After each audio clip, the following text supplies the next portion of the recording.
Siamo con Massimo Barbieri, mister del roller,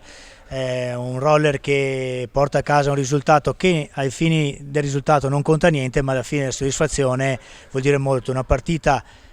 in discesa, subito roller si porta avanti 2-0 e poi da delle leggerezze si fa riagguantare, ma non ci sta a perdere, alla fine porta a casa i 3 punti. Mister, dal tuo punto di vista come l'hai vissuta e come l'hai sentita questa partita? Sì, io ci tenevo tantissimo a questa gara e sono certo che anche il Sandrigo, perché sono tutte tossine negative o positive che ci portiamo fino al campionato, perciò sono partite vere, anche se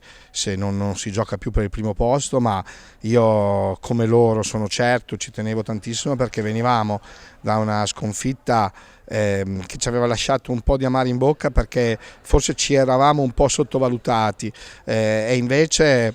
pur non avendo tutta la forza di esperienza, perché giochiamo anche con tanti ragazzi della formazione Under 19, secondo me abbiamo un potenziale molto alto, soprattutto quando giochiamo uniti e giochiamo insieme.